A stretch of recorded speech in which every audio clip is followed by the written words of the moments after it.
இந்த புதிய காலையை தேவன் நமக்கு தந்திருக்கிறார்.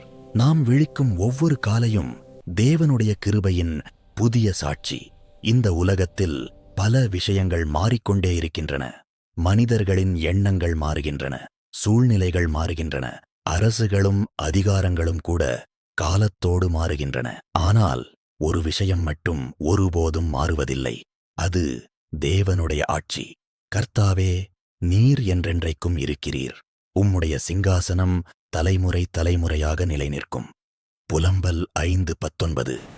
இதன் அர்த்தம் என்ன? நாம் இன்று சந்திக்கும் பிரச்சினைகள் தற்காலிகமானவை. நாம் அனுபவிக்கும் துன்பங்கள் நிரந்தரமல்ல. ஆனால் தேவன் என்றென்றைக்கும் ராஜாவாக இருக்கிறார். நம் வாழ்க்கையில் சில நேரங்களில் என்ன நடக்கிறது, என் வாழ்க்கை ஏன் இப்படியாக இருக்கிறது என்று நாம் கேட்கலாம். ஆனால் இந்த வசனம் நமக்கு ஒரு பெரிய நம்பிக்கையை தருகிறது. எல்லாவற்றிற்கும் மேலாக தேவன் இன்னும் சிங்காசனத்தில் இருக்கிறார். அவர் கட்டுப்பாட்டை இழக்கவில்லை. அவர் நம்மை மறக்கவில்லை. அவர் இன்னும் நம் வாழ்க்கையை நடத்துகிறார்.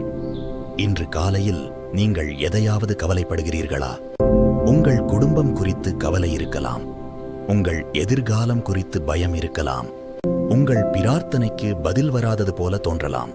ஆனால் நினைவில் கொள்ளுங்கள், தேவன் இன்னும் ஆளுகிறார். நேற்று அவர் ராஜா, இன்று அவர் ராஜா, நாளையும் அவர் ராஜாவாகவே இருப்பார். அவருடைய சிங்காசனம் ஒருபோதும் அசையாது. அவருடைய திட்டங்கள் ஒருபோதும் தோல்வியடையாது. நாம் இப்பொழுது ஜெபிப்போமா?